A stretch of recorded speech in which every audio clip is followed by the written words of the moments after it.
Welcome. My name is Jody Sokolauer. I'm a social studies teacher and teacher educator, co-coordinator of the Teach Palestine project at the Middle East Children's Alliance, and a member of the Save Arab American Studies Coalition. I'm speaking to you from a lonely land just a few blocks from the West Berkeley Shell Mound, the paved over site of the first village ever populated along the San Francisco Bay. As you may know, there's been a huge fight here in California about the content of ethnic studies, centered by attacks on the inclusion of Arab American studies and especially Palestine. The accusation is that teaching Arab American studies, especially teaching about Palestine, is by definition anti-Semitic. The pro-Israeli organizations leading that charge claim to talk for all Jews. In a climate where anti-Semitism is on the rise in the US, that's a scary criticism. But teaching about Palestine isn't anti-Semitic. Criticizing Israel isn't anti-Semitic. Zionism is a false solution to safety about anti-Semitism. What we need instead is solidarity and collective liberation with other oppressed groups. And Zionists don't speak for all Jews, they speak for the state of Israel. That's very different. So, as Jewish educators and students who are here to shed light on these issues and to address the concerns of teachers, administrators, and community members who want our students to have authentic ethnic studies. Why is that important? What does it look like? What's the difference between anti-Semitism and criticism of Israel? And how can we support each other given the potential for backlash? We have an exciting group of speakers, so let's get started. Ethnic studies always puts the culture of resistance in the center, so we're going to do that too. Josh Healy is an award-winning writer, performer, and filmmaker, the lead writer and producer of The North Pole and a regular performer on NPR's Snap Judgment. Healy has performed and led workshops at more than 200 colleges, high schools, and festivals across the country. Former program director for Youth Speaks, Healy is a longtime educator and activist who's taught spoken word and creative storytelling in schools across the Bay Area and beyond. These days, he's the co-founder and executive producer of Offsides Productions, producing political comedy videos with Daveed Diggs, Sarah Silverman, W. Kamau Bell, and more. Born and raised in Washington, D.C., he eats his daily bagel in Oakland, California. Take it away, Josh. Let's see. All right. I hope I pressed the right button. Hey, everybody out there in the internet world. Happy Thursday. Happy Purim for those celebrating. Happy 9th Zoom call of the day for those of you unfortunate enough to have that reality. I'm really honored to be here. Thank you to the organizers. Thank you to everyone who's been leading this fight for ethnic studies, for real ethnic studies, for freedom fighting ethnic studies here in California in our schools.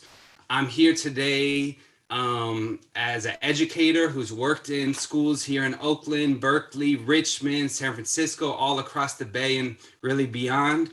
And I'm here as a student of some of my mentors and teachers and leaders who trained me as a writer in this field of not just multiculturalism, but ethnic studies and art as part of the continuum.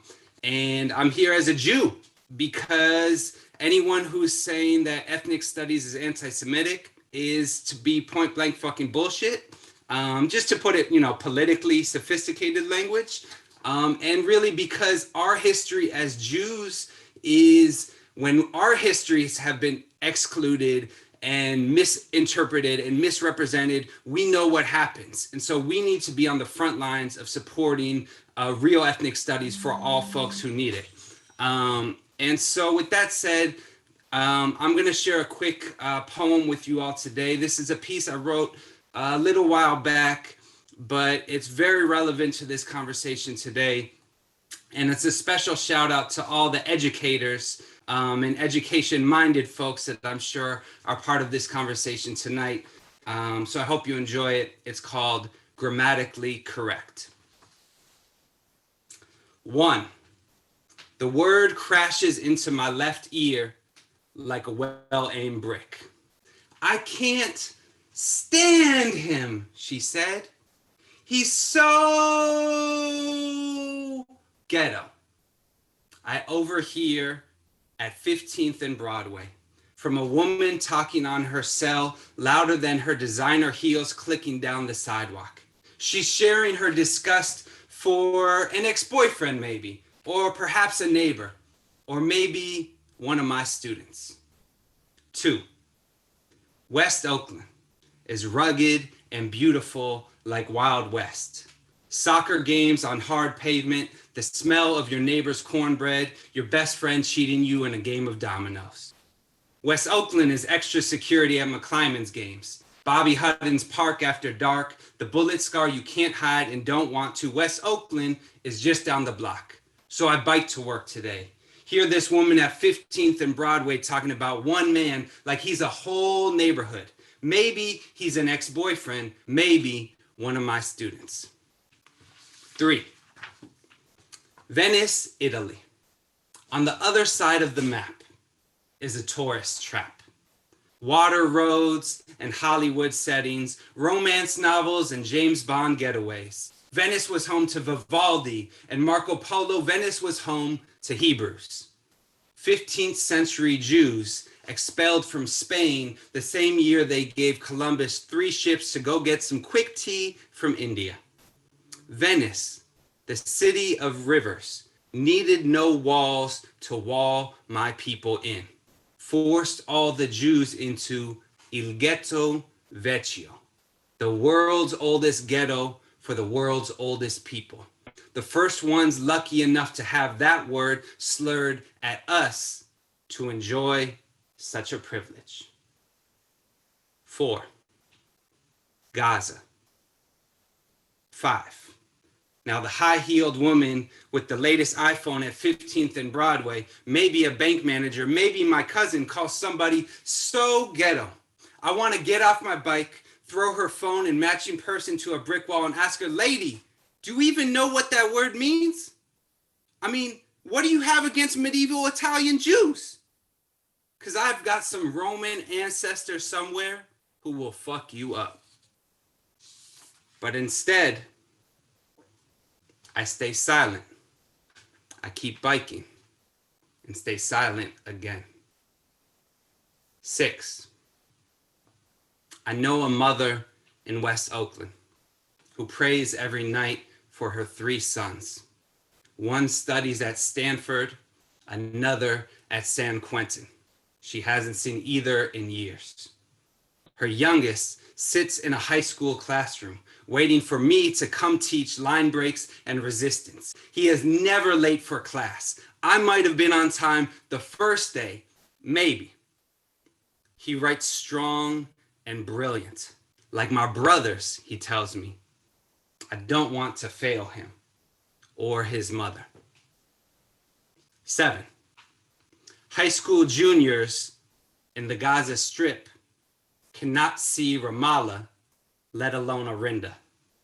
Their school, bulldozed by Jerusalem, cut off by Cairo, redlined by Washington, alone in the desert, 3 walls and a sea, no oasis, no Hebrew University scholarship for underprivileged Palestinian youth. Vini, Vidi, Vici. If we are the world's oldest people, how do we conquer so quickly and forget where we come from? 8. I want to jump inside her iPhone, become a ringtone, and every time she says that word, I want to tell her, look, ghetto is not fabulous, but it's not a curse word either.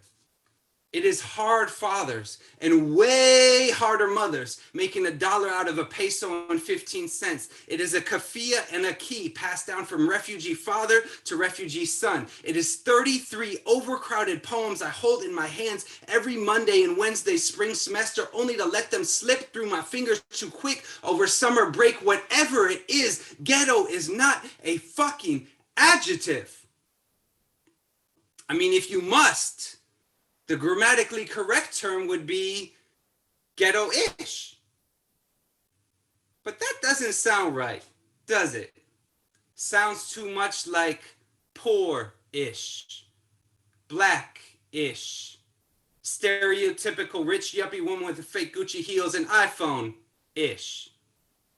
I mean, you said he talked ghetto, but who can't speak proper English? 9. I locked my bike next to the school, an extra bolt around the front tire because I know the first floor hallway smells like a broken toilet. The bell rings when I walk in, but all my students are already waiting for me in the classroom. One of them, the youngest of 3 sons, sits in the front row, smiling and tapping his watch at me. I know, I say, I'm late, but I'm here. So let's get to it because we have got some work to do. Thank you very much. Thank you for having me, and thank you to all the educators and organizers. I want to give a special shout out to AROC, the Arab Resource Organizing Center, and all the folks who have been leading the campaign. Just proud to be here with you. Thank you, Judy. Appreciate it. Thanks so much. That was great. I want to tell you all, because I'm not sure you can see, that we have more than 200 people on. And also to remind you, if you'd like closed captioning, you can see it down in the, it just says live transcript, and that'll give you closed captioning. Before we move on to our next speaker, I want to give a brief overview of the current situation. So California's original ethnic studies model curriculum was created last year by an advisory group of ethnic studies scholars and K-12 teachers in response to California Assembly Bill 2016, which mandated the California Department of Education, the CDE, to develop an ethnic studies curriculum for high schools in California. The curriculum they developed was focused on how Native American, Black, Latinx, and Asian, including Arab, communities have fought for justice. It was designed to empower all students and give them the tools to understand US history so they can be confident, critical thinkers, and activists for change. The good news is that tens of thousands of educators in California have come out in support of that curriculum. Lots of teachers who didn't think to include Palestine or Arab American studies in their curriculum are doing it now, and we've built strong alliances across disciplines and across teaching levels. Here's the bad news. Pro-Israeli and other right-wing forces were furious at the inclusion of Arab American studies, and specifically lessons that included Palestine. The CDE has been backpedaling ever since. We're now on the 4th version of the model curriculum, and each one has been worse than the one before. A problematic, watered-down Arab American lesson has been relegated to a bridge-building appendix. All mention of Palestine and Palestinians has been erased. And the values, principles, and pedagogy of ethnic studies has been jettisoned or buried under an avalanche of vague multiculturalism. The current version is so far from the original that all 20 members of the advisory committee and the writers recently asked to have their names removed from it. The Jewish caucus of the California legislature has played a large role in pushing the curriculum to the right. They've also included guardrail language into the bill that would make ethnic studies a high school requirement. Jesse Gabriel, Assistant Majority Whip and co-chair of the Jewish caucus, explained the guardrails this way, quote, "These guardrails make it unlawful for any school district in California to use the anti-Semitic or anti-Israel sections of the original draft curriculum, or to otherwise teach or promote anti-Semitic, BDS, or any other curricula that promotes bias or bigotry or discrimination against Jews, Israel, the Israeli Jewish community, or the Jewish community." In other words, the guardrails would make it illegal for teachers to include curriculum that questions Israel, its history, and its policies towards Palestinians or Palestinian resistance. There's one more piece to the puzzle. The model curriculum isn't an isolated issue. In September, California's State Superintendent of Instruction, Tony Thurmond, launched a well-funded CDE Education to End Hate campaign. He promoted it as the progressive answer to Trump's attacks on the 1619 Project and anti-racist training. But one of the three organizations providing professional development and resources is Simon Wiesenthal's Museum of Tolerance, which has a long history of promoting Israel at all costs and trying to silence Palestinian voices. Museum of Tolerance staff were the only speakers at the CDE's recent Education to End Hate webinar on anti-Semitism. And the definition of anti-Semitism they sent out to everyone who came is the same definition that Trump pushed, one that equates criticism of Israel with anti-Semitism. The CDE is set to approve the model curriculum March 17th and 18th. Then it goes to the State Board of Education for final approval.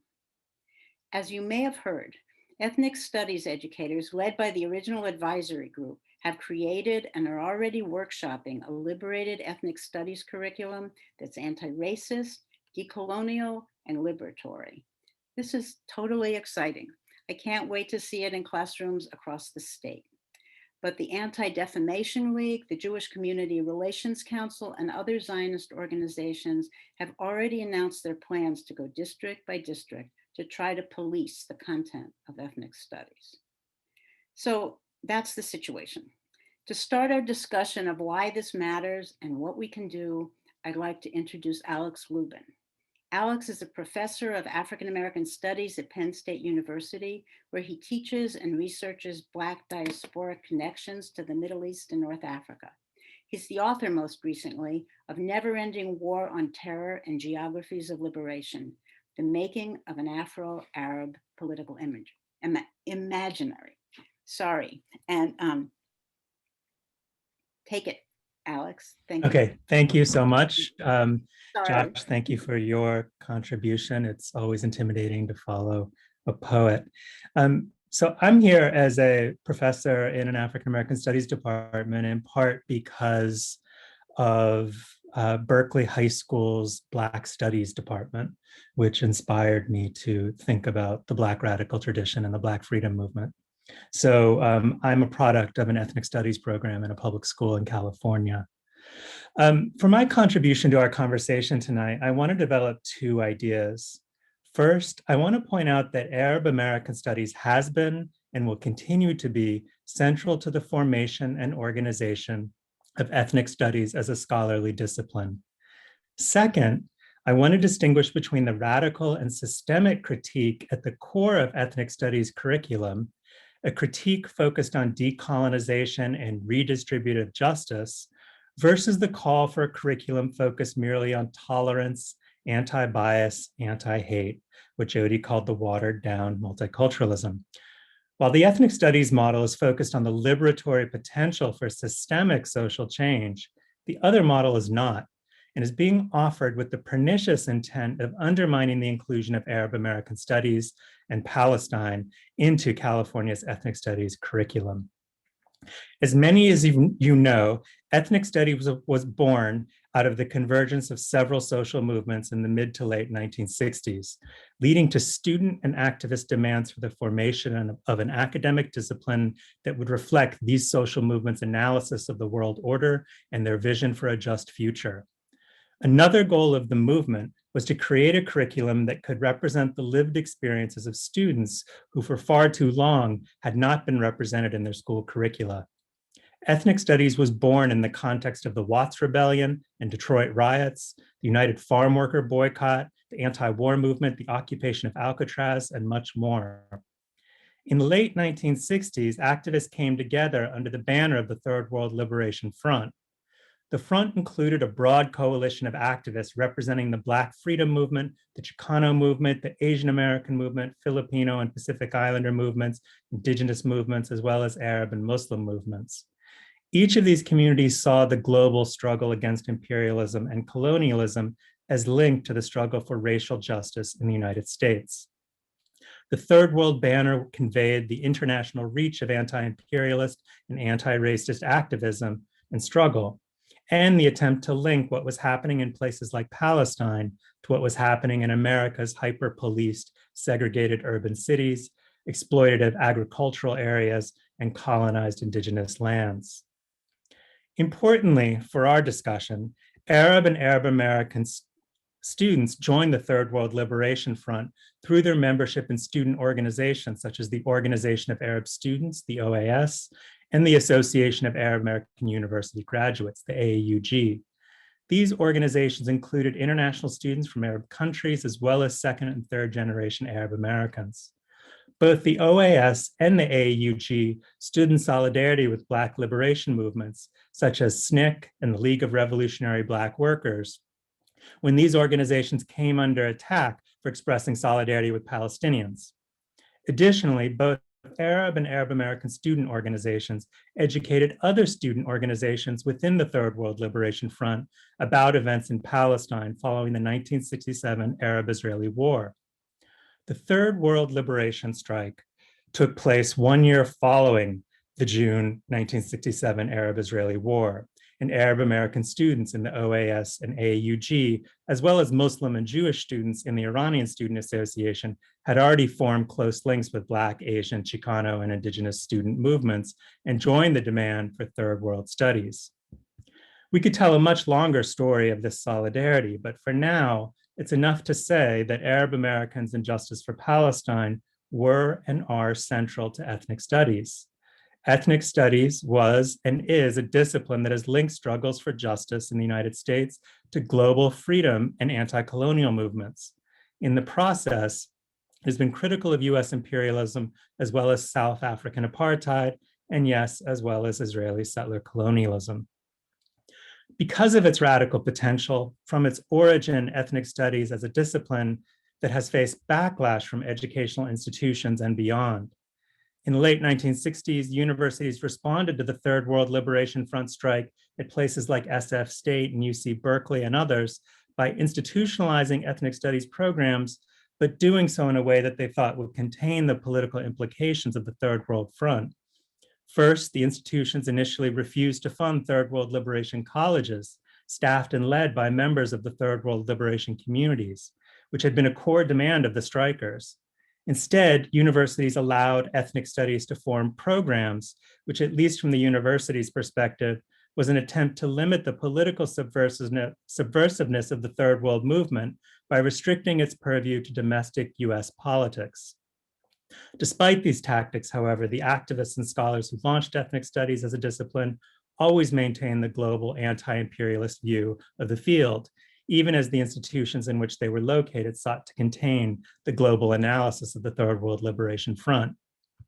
But from the start, challenges to the Third World Liberation Front and ethnic studies also came from beyond the university, as groups such as the Anti-Defamation League singled out Arab and Arab American participation in the Third World Liberation Front as threatening to US support for Israel. According to Pamela Pennock, who's a great scholar who's written an excellent history of the Organization of Arab Students, the ADL, to take just one example, sent its members to infiltrate the OAS's 1969 student convention at Ohio State University by pretending to be local media at the convention. These members reported back to the ADL a warning about the necessity to contain the challenge the Arab student movement was having in the United States. And they wrote back to the ADL, to the national office, the political activity of the Arab students in the United States will increase significantly in the coming school year, that would be 1970, with increasing effectiveness. The situation, however, is by no means hopeless if the proper action is taken immediately. One thing is certain, the threat on the campus and in the churches can no longer be ignored, but must be confronted directly. Otherwise, we will lose by default because the Arabs are making rapid gains in several areas, unquote. So at the origins of the Third World Liberation Front in 1969, we see the ADL concerned that, quote, the Arabs would exert too much influence on universities and churches. And in response, they prepared to intervene by vilifying Arab American student organizations as inherently anti-Israel and by extension anti-Semitic, while at the same time offering up terms like intolerance, anti-bias, and anti-hate as substitutes for the radical claims of the Third World Liberation Front's anti-imperialism. In a similar move today in California, the ADL and other groups seeking to exclude Arab American studies in Palestine as topics for the K-12 ethnic studies curriculum are attempting to undermine the formation of a liberatory ethnic studies that challenges empire and settler colonialism. This attempt includes an effort to contain or even erase Arab American and Palestinian topics by directing ethnic studies away from its origins in a radical vision of redistributive justice that confronts systems of systemic forms of power directly, to an ethnic studies focused on tolerance, discrimination, and hate, as though somehow race and colonialism are rooted merely to attitudes and feelings rather than deep structural forms of violence, racial capitalism, and militarism. While it is important to study all forms of racial violence and intolerance, I join with my co-panelists here and with Arab and Arab American scholars in calling for an ethnic studies rooted to the discipline's radical and liberatory origins in the Third World Liberation Front, and ethnic studies in which calls for justice are indivisible and therefore necessarily include Palestinians. Thank you.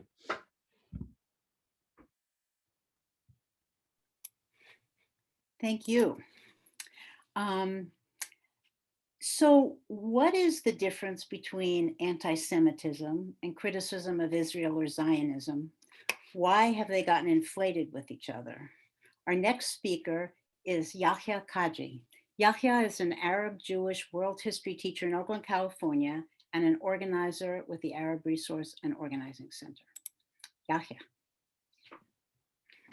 All right, thank you for having me on, and thank you, Josh, Jody, and Alex, for your powerful framing of these issues within the context of our movements for justice, all of which was always center of Free Palestine.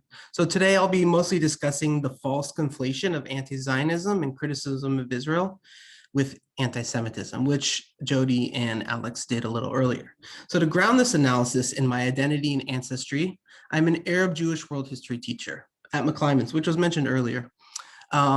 So this struggle to save Arab American studies impacts me on at least 3 levels. At a deeper level, I'm also speaking as a person on occupied, unceded, indigenous Chochenyo-Ohlone land.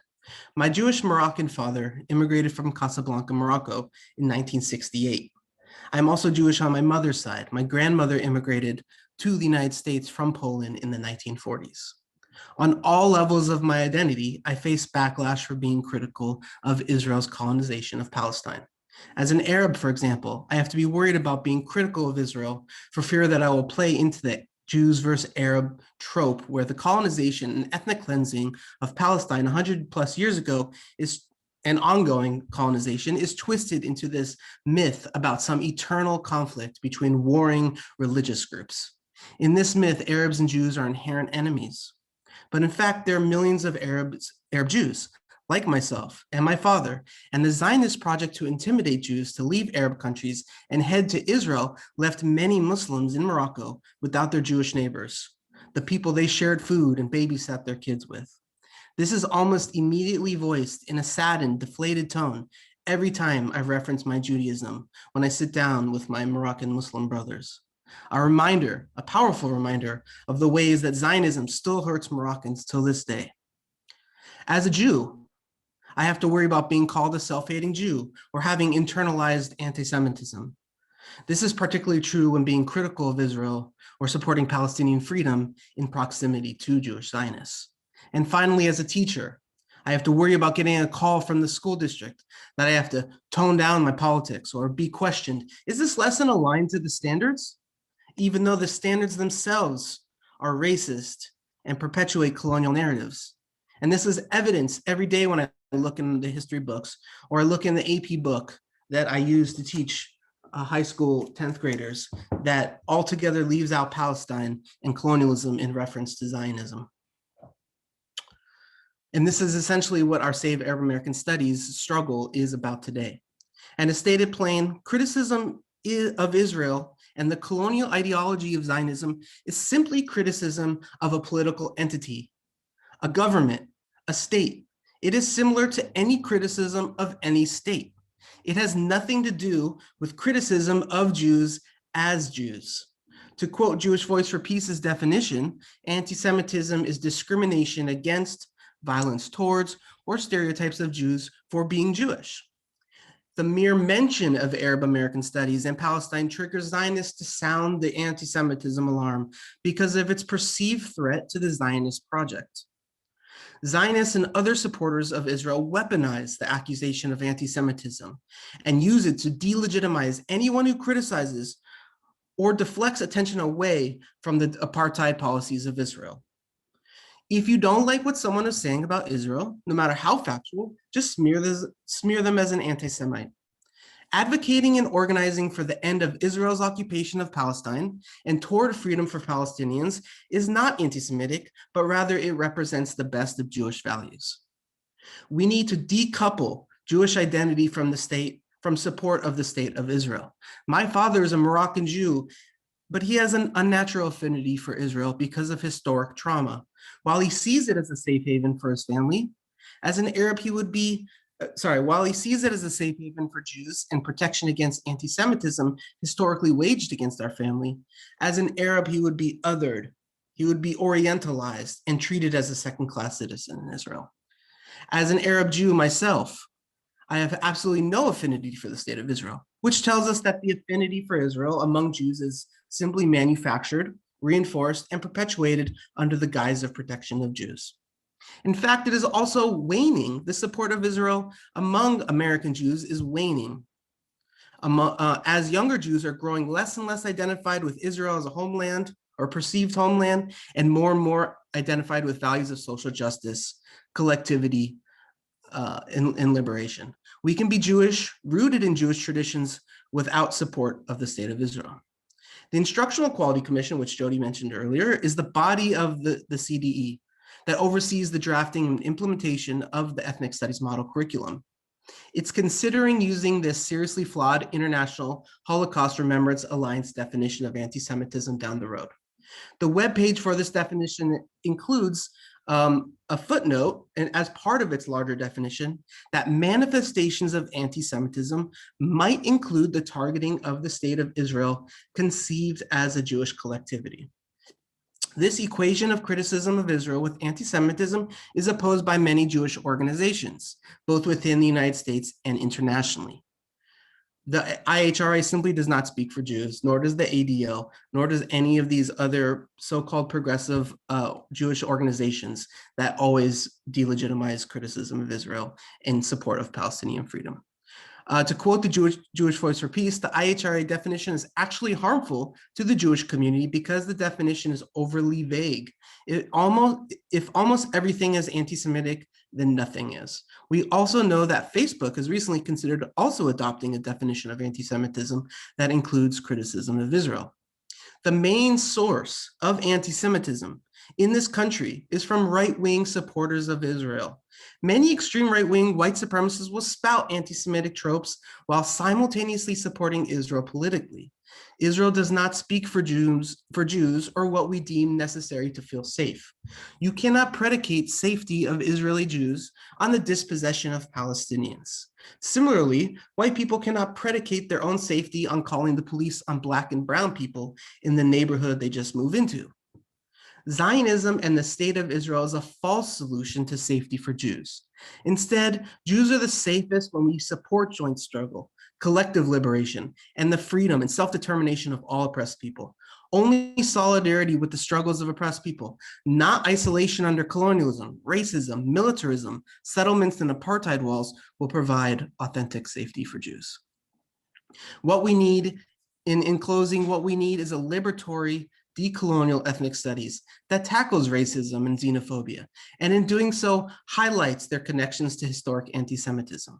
We need lessons that center movements for justice, that build on the history of solidarity in the country, including Black and Yemeni auto workers in Detroit going on strike together in 1973 in support of Palestine and to pressure the United Auto Workers to divest from Israeli bonds.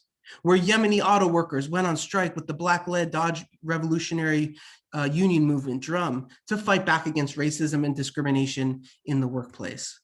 When I taught this lesson in my world history class, students were excited, engaged, inspired, and just thrilled to be talking about not only their issues that pertain to them, but other students and the ways that we can support each other's movements. And this is in the context of Zoom, where nothing gets my students excited, pretty much. Our youth need a transformative ethnic studies that highlights joint struggle, not a watered down, all lives matter, multicultural, anti-bias curriculum that bends to the pressure of pro-Israel groups. A curriculum, one that centers, we don't need that. A curriculum that centers criticism of Israel and the accomplishment of Arab Americans throughout history. This is our imperative as educators, Jews and all people working toward justice here and everywhere. Thank you. Thank you, Yaya. That was great. We could all go home now. Okay, so but we still have more exciting things to come, so we won't. When pro-Israeli forces attack anti-racist ethnic studies, as Yahya was just saying, they talk a lot about how even the mention of Palestine creates a toxic, unsafe climate for Jewish students. So we asked a couple of Jewish students to come talk about that. Liliana Dodson is a junior at the Jewish Community High School of the Bay and an active member of the Organizing Group and Action Committee at Jewish Youth for Community Action, JICA, as well as an impact year leader at Jewish Family and Children's Services. Gabriela Lehrman is a senior at Berkeley High and a member of Jews Against Marginalization, JICA's Jews of Color, Mixed Race, Sephardic, and Mizrahi program. She's a Jewish Latina who founded and leads the Multicultural Student Association for mixed students at her high school. She's passionate about implementing an anti-racist ethnic studies curriculum in all K-12 schools in California. Liliana and Gabby. Thank you, Jody. Yeah, so my mom is Venezuelan and my dad is a white American Jew. And I attend Berkeley High. And as I think Alex mentioned, Berkeley High has both an African American Studies department and a Latinx Studies department. And I've taken classes from both, which is really awesome. My junior year, I took a class called the Latinx Literature class. And that class was interesting because the two predominantly, like the biggest groups in that class was Latinx students and then white Jewish students. And then there's also some Asian and Black students in that class. And so not only was that space incredibly powerful for myself because I was embraced and supported by both Jewish peers and Latinx students, but also I was able to see how my own communities interacted with that curriculum. And I saw how empowering it was for Latinx students who were learning about like colonization, colorism, religion, and so many other things, as well as talking about like internalized feelings of racism and also just like their experience going to in education. A lot of my friends were voicing that, you know, they were constantly felt like their peers and their teachers were questioning them based off of their like the way that they look, and if they had more indigenous features that they, you know, felt like they were their accomplishments and their abilities are being questioned. And I think that was one of the things that really stood out to me, and also I think was important for my white Jewish peers to also listen. So I think there was so many important lessons. Also, from my white Jewish peers, like I could tell everybody was incredibly engaged. And I think it was really beautiful that like people were so invested and so excited about like hearing from a different community and being able to like be a part of that collective liberation. And I think also like, you know, I think it was one beautiful to see that and to see that solidarity and seeing, you know, when we voice and we center marginalized students, how that creates an opportunity for solidarity and for unity. And that was incredibly powerful to see. And I think it meant a lot to the Latinx students in my class to have that space, and also for white students to be entrusted with that information. And then I've partnered with the Muslim Student Association at my school, so I have a lot of friends in that organization, and we've had lots of conversations about like Islamophobia and xenophobia. And what I've been hearing over and over again is one, that we need more education and we need to have these things be mentioned in school, which is what part of the Arab Studies curriculum was going to have, is a part on Islamophobia and xenophobia. But also that so many of my Muslim peers who are not even Arab, who are Indian, Pakistani, they feel that and many of them are Muslim women, so they also wear the hijab, they feel that when they go out in the world, people automatically assume that they're Arab. So not only are they stereotyped because they're Muslim, but they have all these other stereotypes and kind of demonization made from, you know, our mass media that are kind of producing all these horrible, horrible ideas of what Arab people are. And so in that way, not only is this impacting all Arab people, but it's also impacting Muslim Americans, which is another huge community that we know as Jews are incredibly marginalized and disenfranchised. And I think just through my conversations, I can just tell how meaningful it would be to have this curriculum, not only for my friends, but for myself, to learn more and have a space to really think about, encounter these, you know, very demonizing narratives. And also, I mean, I just think that youth should be entrusted with the truth. In my own experience and talking to people, you know, many of my friends we've kind of independently have researched about like Israel and Palestine, and our kind of journey as I've seen it is much more about like, we know there's tension, we know that there are issues, we know that this has created conflict between, you know, Muslims and Jews and other communities. How can we mend this? And I think that's a perspective that not only is the Jewish community, which is now, you know, fairly diverse and a lot more, you know, looking, that people are looking for, that youth are looking to mend relationships, and if they aren't given the truth, they don't have the opportunity. So thank you. Thank you, Gabby. So understanding the people around me is what drives me to learn and connect with others, and is key to creating a world where everyone thrives. I and so many youth around me want the ability to learn about ethnic studies, including Arab American studies. It really struck me how the original authors of this curriculum have named the current curriculum as unrecognizable based on their initial vision. The fact that a group of Zionist organizations completely disregarded all the work of the authors of the curriculum and pushed the California Department of Education to excise Palestine-related content from the draft, along with most of the content about Arab American studies in general, is appalling to me.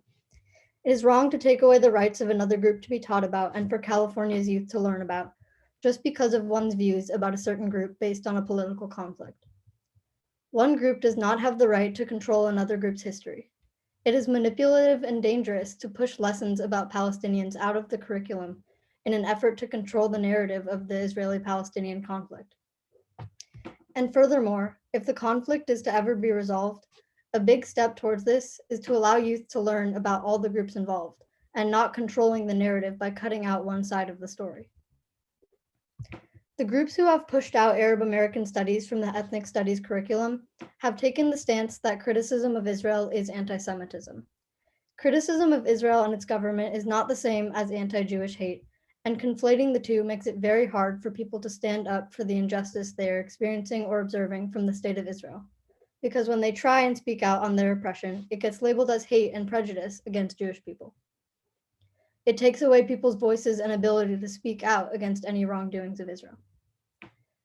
In my experience, many right-wing and Zionist Jews that I have encountered in places like my school are unwilling to hear the other side of the story and educate themselves on the Palestinian and broader Arab experiences.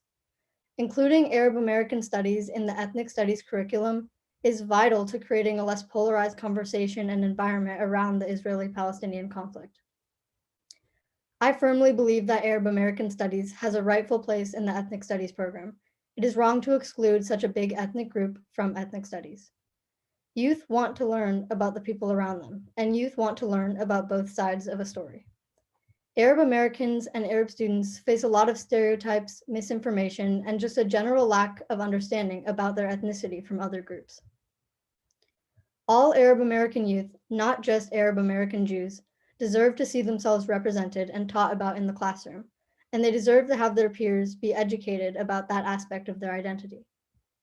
If we want to overcome Islamophobia, xenophobia, and the Israeli-Palestinian conflict, excluding Arab American studies from our schools is not the way to do it.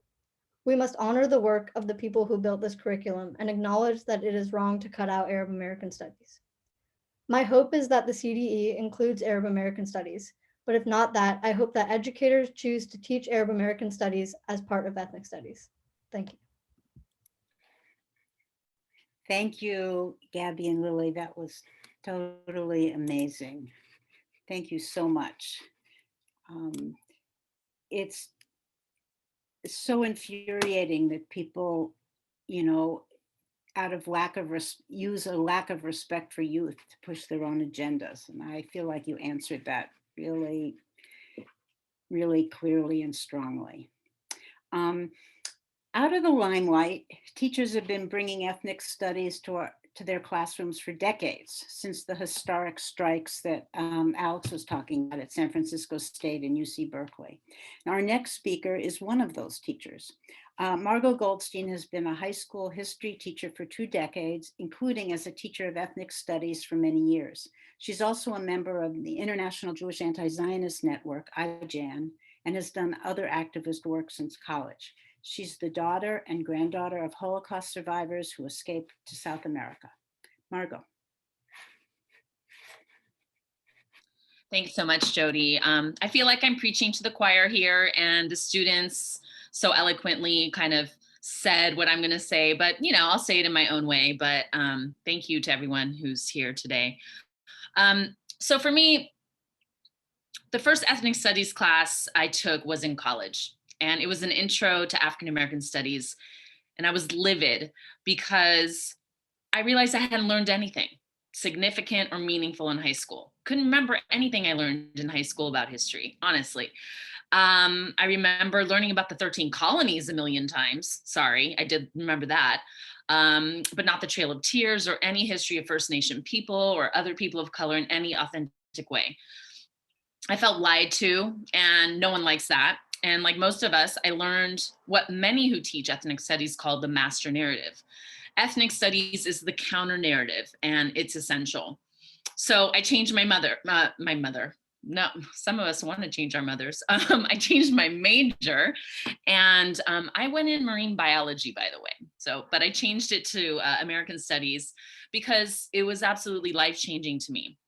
It changed my entire worldview, and it's why I decided to teach history and why I fight for ethnic studies in all schools. It's simply crucial because ethnic studies makes what is often invisibilized visible in society, and it's what our students need, it's what our society needs, and anyone who's truly anti-racist knows we all need it for a more just world. A major part of ethnic studies is rooted in exposing the impacts of colonization. Which ties in obviously to Palestine and the resistance against it. It exposes white supremacy and all systems of oppression, lifts up the resistance, history, and voices of people of color. It is the counter narrative, right? So for most of my students, they get to see themselves in the curriculum as well as learn about others. And this is crucial to building community and understanding. They get to analyze the parallels of each other's histories as well as differences. And of course, this is a part of moving towards collective liberation and how we all get free together. To talk more specifically about what happens in my classroom, I will talk broadly and then give a more explicit example of an activity on a typical day. This is what I've been kind of asked to do. So I think about my students' shock and outrage, for example, when they learn about the forced assimilation and cultural genocide of Native people in so-called boarding schools, or I should say First Nation people. Or the way that Andrew Jackson and James Polk, both who stole land under Manifest Destiny, one who is honored with a placement on our $20 bill currently, and who both, along with Columbus, the first colonizer, have streets named after them as well as statues all over the world and definitely all over the country. I think about their disbelief when they learn about the state and how hospitals force sterilizations on women of color and women in prison, even as recently as 2017. And of course, I think about their engagement when seeing the power of resistance, of Crazy Horse, Tupac Amaru, slave rebellions of all kinds, student walkouts in LA, and of course, the red, black, brown, and yellow power groups that formed during the civil rights movement, just to name a few. There is so much resistance for centuries, right?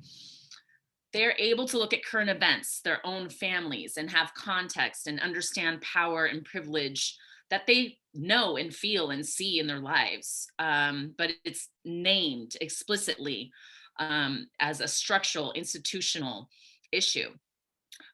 They also learn there's another way to be and live, and that people have been envisioning a different way and fought for it for centuries.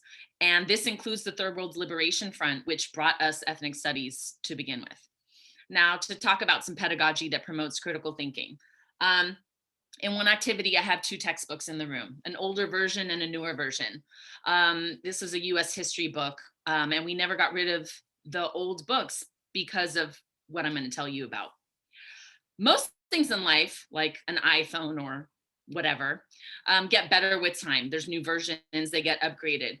So, and if students see old books that are tattered, they're going to wonder why they don't have the new ones. And my students would ask me, why are we using these old ones when those new ones are sitting right there?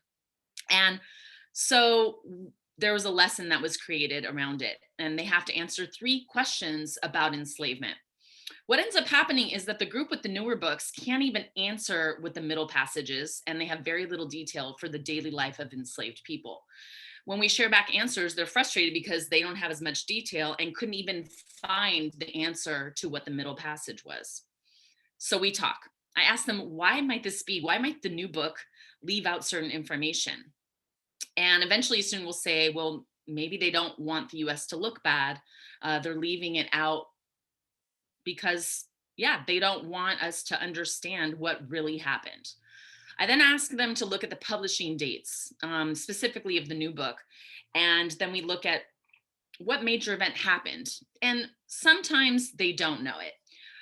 But sometimes a student will say, oh, 9/11. And so then we talk.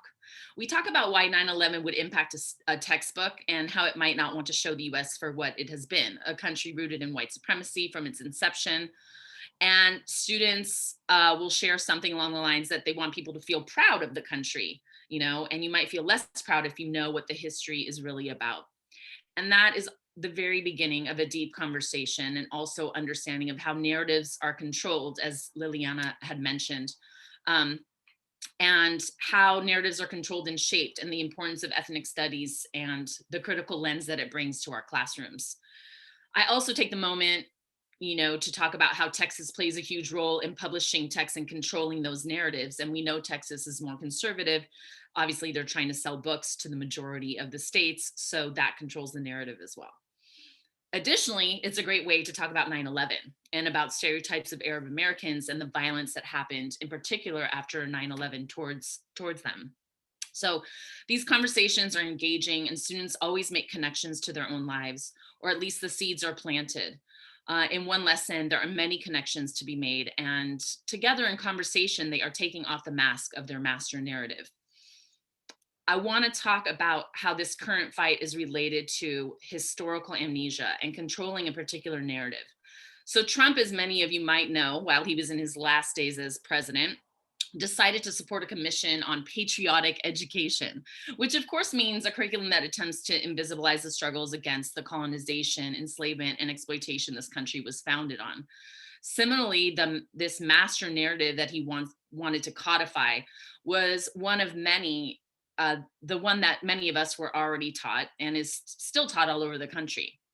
And it's right in line with what Zionists want to do, which is silence the experience of those who are marginalized and attempt to erase the history of settler colonialism and the experience of Palestinians and Palestine. It is simply unacceptable that after 50 years, we are still having to fight for ethnic studies that values and honors people of color and their histories and fights for liberation. Ethnic studies is an engaging and relevant curriculum that students flourish from. They are able to express anger, pride, critical thinking as we move through it. And this is key to ethnic studies and why the attempt at erasing the Palestinian experience cannot go without a fight. Arab American studies is ethnic studies. Palestine is a crucial part of that, period, punto, the end. Thanks so much, Margot. Okay, so that brings us to our last question. How can teachers prepare for and deal with backlash for teaching decolonial ethnic studies, including Palestine? When I, along with the executive director of Middle East Children's Alliance, Ziad Abbas Shamroush, he and I have been teaching workshops for a decade, how to teach Palestine. And it's the most common question that comes up. Like, what's going to happen to me if I do that? How can I prepare for and deal with backlash? So teaching the truth about the history of the US is a liberatory act. You can tell that from what everybody said tonight, for teachers and for your students. And teaching the truth about Palestine is a liberatory act for you as a teacher and for your students. It's a political decision. So as much as possible, you want to be strategic. The goal is for your anti-racist teaching to be sustainable and to be part of a larger movement. So this is a road we're making by walking. So this isn't like a formula, but here are a few ideas. So the first one is think about who you are and the situation you're in. I didn't start teaching in a public school until I was almost 50. I got into a lot of trouble with administrators, but as a white middle-aged teacher, I was able to get away with a lot more than colleagues of mine who were young teachers of color. If you're tenured, you're more protected, especially if you're in a public school and if you're in a union. So then the second set of questions you want to ask yourself is, who's in your classroom? In high school and even middle school, if your classroom is a mirror and a window, if you're giving students tools that they can see are useful to them, they're going to be your strongest allies. Are there other teachers at the school you can strategize and collaborate with? What about parents and other members of the community? Are there teachers at other schools that you can work with? Is the administration likely to be supportive if you tell them about your plans, or are you better off trying to fly under the radar or growing strong enough as a group to pressure them? Then think carefully as you create your curriculum. Make sure it meets your students' needs and that you can use state standards to defend it. For example, Palestinian educator Samia Shoman developed a multiple narratives curriculum for teaching Palestinian and Israeli history that's based on original documents and framed as facts, narratives, perspectives, and your truth. That framing enabled her to survive years of Zionist attacks and administrators sitting in her classroom. In other situations, you might have more freedom. You might want to center gentrification and forced relocation. Hip hop is resistance, militarized border zones. It depends what are the issues that are most critical to your students and how can you tie them to what's going on in the Arab world in general and in Palestine in particular. Sammy's curriculum, among others, is on the Teach Palestine website, and we'll give you a link to that in a bit. Finally, we've got your back. Many teachers teach decolonial liberatory ethnic studies, including Palestine, year after year without problems. Others get attacked by Zionists in the school or the community. If you do run into problems, don't feel like you need to deal with it on your own. Reach out to the Save Arab American Studies Coalition, to the Teach Palestine Project, to the Arab Resource and Organizing Center, to Palestine Legal for help and support. We're all in this together. Let's talk about what you can do now, and then we have some time for questions. Okay, so here are some action steps.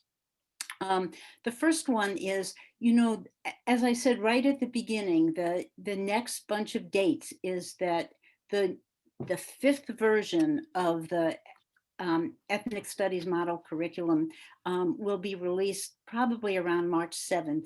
And then the meeting where the CDE is supposed to approve it before sending it on to the Board of Education is March 17th and 18th. So we're going to be looking for folks to submit written public comment and also to be at that meeting and talk. So for updates, connect to this link tree. And there's the link to the link tree. At the Save Arab American Studies website, which you might want to check out anyway, there's a letter for educators to sign. If you haven't signed it already, please sign it. And then just keep in touch via Linktree so you're ready to submit written comment on about March 7th or 8th, and get ready for public comment at the CDE meeting on March 17th and 18th. Then on the next slide, we have a few resources. So as I mentioned, there's a Liberated Ethnic Studies curriculum that's being developed, and it's already being workshopped. And there's a link to the website where you can find out more about it and get in contact with those folks. The Teach Palestine Project, where I work, has a number of units of curriculum for teaching Palestine and a lot of resources. Books for kids, books for youth, videos, all kinds of stuff. So check that out. And there's the website for the Save Arab American Studies Coalition. Now we're ready for questions. Ellen Brodsky and Eli Isaacs have been compiling questions for us. So ask us a question.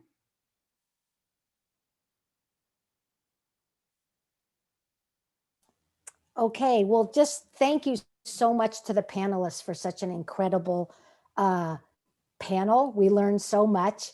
Jody, I think you have kind of covered this in your last remarks, but Chris asked, can you repeat when the alternative curriculum will be available to take to our local school boards?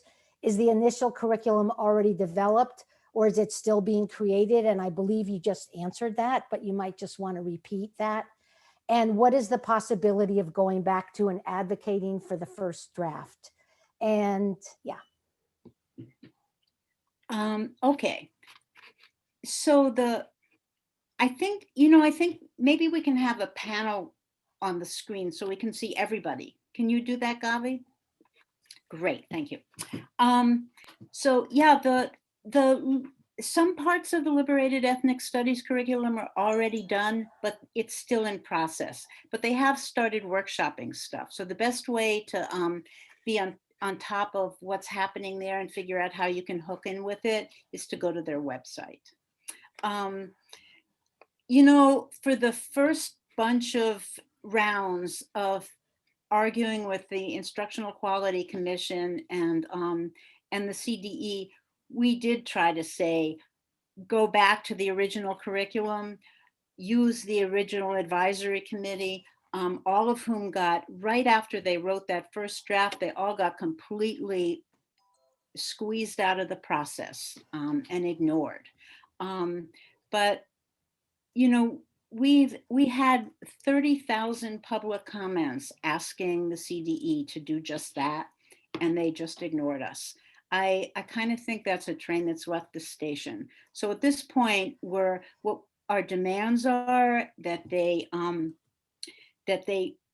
put Arab American studies back where it belongs inside Asian American studies, that they use the Arab American lessons that were developed by Arab American scholars who are connected to the Save Arab American Studies Coalition, and that there's that they reinsert the principles and values of ethnic studies without watering them down or changing them, because those are standards that are true for the entire discipline, as Alex was explaining in the end. You know, part of the reason to have ethnic studies at the high school level is so it articulates with ethnic studies at the university level.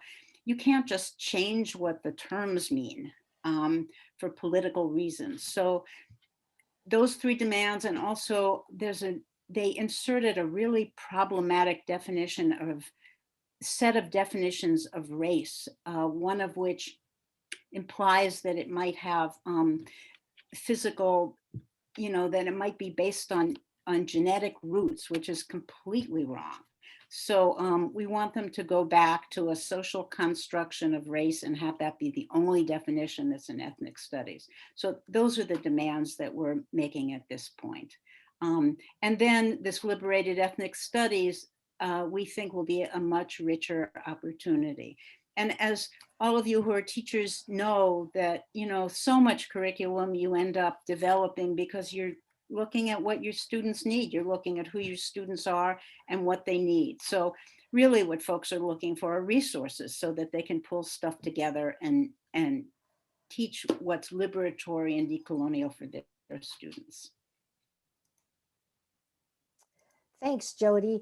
So there's another set of questions. I'm going to put the two questions together again. And this is something that all the panelists can speak to, particularly, I think, the students, those of you who are active in the Jewish community. So the two questions are, what particular role, if any, do Jewish allies have in this new terrain of struggle with ethnic studies? And the opposition among Jewish communities in California is so well organized and reaching congregants who identify as Democrats, left, progressive. Is there work to reach out to synagogue communities and engage in dialogue? If so, how can we get involved? I'll just say, as a member of Jewish Voice for Peace, who's been very active in this, please do reach out to Bay Area at Jewish Voice for Peace And we would be happy to work with you and get you speakers and information that can help you with your synagogue communities and with Jews who want to be anti-racist and may not understand why this controversy has developed and the role they can play in it.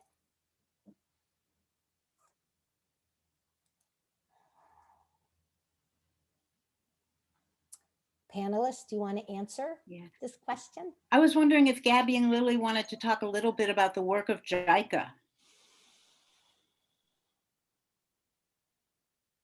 Yeah, sure. We can answer some questions or talk a little about it. I'm in JAM, which is the program for like Jews that identify as either Jews of color or a mixed race, whereas Mizrahi or Sephardi Jews. And mostly I think it's just like a space of community. We get to talk a lot about our identities and also just like kind of get to know other Jews of color. Because I think for many of the people that I've met, it seems like maybe we are aware, and it's also now all over, it's nationwide too. So if you have like youth that you know that would be interested, it's now like, since it's over Zoom, anybody can really be a part of it. But I think for a lot of people, the connection to other Jews of color is kind of hard to come by, and people maybe are aware of. I know I went to, preschool with some Jews of color, but there was never really a conversation being made about like identity and like kind of where people stand within the Jewish community and their own kind of cultural communities. So yeah, I think it's been a really powerful experience, and it's also nice because it's free. We get free food. No, I'm not going to advertise that, but it is really nice, and lots of opportunities to get involved. So it's a nice way. And I guess Lily can talk about what she's involved. Yeah, I mean, I think you pretty much summed it up. I relate to that a lot too in the JICA spaces that I'm in. Just a really great space for Jewish youth to connect and get involved in activist work. And could you restate the question to remind me? Yeah, just it's essentially the question is, where did it go? It's how can Jewish allies take a role in this period? Be supportive of liberatory ethnic studies. How, here, I just found it. What particular role, if any, do Jewish allies have in this new terrain of struggle with ethnic studies? I mean, I think you are modeling that, but do you have other suggestions, other thoughts? I mean, just getting involved with Jewish activist spaces and supporting them. Yeah. I think this campaign to keep Facebook from using the IHRA definition of anti-Semitism. Yeah. Anybody else want to talk to this, or should we take another question? Can I mention something? Of course. I think that the question of sort of Jewish allies is an important one, but let's also remember that Jews are also part of the ethnic studies coalition already. Yehia points that out for us. We should remember that there are Black Jews, there are Iranian Jews who are always and already part of the Third World Liberation Front. So to sort of say how do Jews serve as allies is to sort of place some Jews outside of that struggle. And I think that's an interesting formation.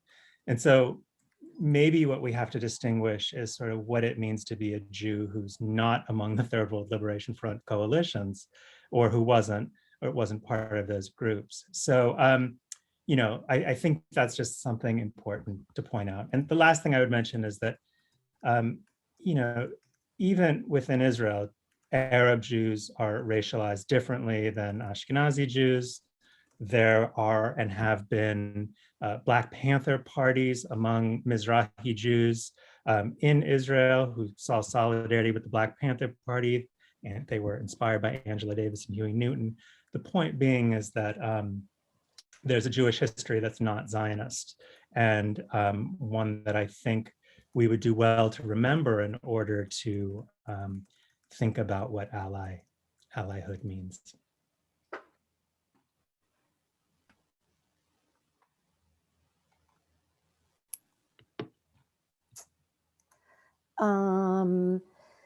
There is a question about the Summer Institute, and I wasn't sure that was referring to. I can put the link for the Liberated Ethnic Studies Coalition, and they do have teacher trainings and put on things for teachers. Did somebody mention a summer institute that I missed? I'm sorry.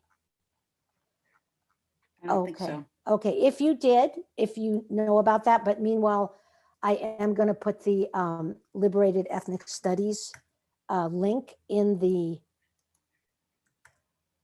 chat. And then also I had put, I'm going to put the Teach Palestine project in the chat. These are both ways that you can get support and help in teaching. So let me see, we may have covered most of the questions. Hold on. That's great. So, this is a suggestion. Since California has been working on this issue for a long time, can you create a simple study guide how other states can begin working on ethnic studies? Okay. Are there any resources for California teachers, education, worker union activists to take action in support of Save Arab American Studies Coalition, student orgs, and the movement overall?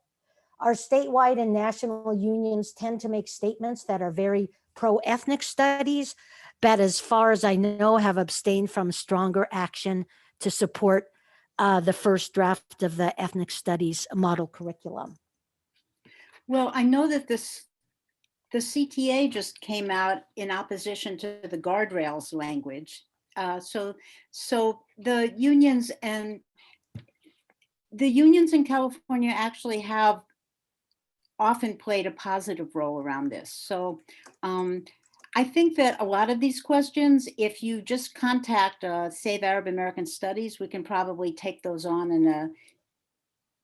in a better way, one-on-one. But or feel free to email me at Teach Palestine at the Teach Palestine project. It's I'll put my email in the chat. Yeah, and I'm going to put a link right now in the chat to a document that has all these links on it. Okay, so that you can link to the document and save it on your computer. Okay. Okay. All right. I think we're good. Is that right? We might have one more. Hold on. Let me check.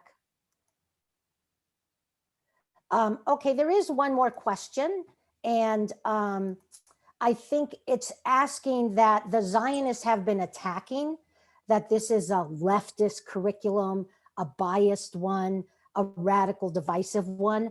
How do you address those things? I know we've spoken about that in this webinar, but if you could talk a little bit more about that.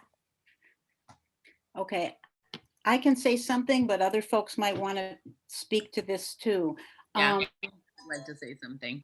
Okay, well, go for it.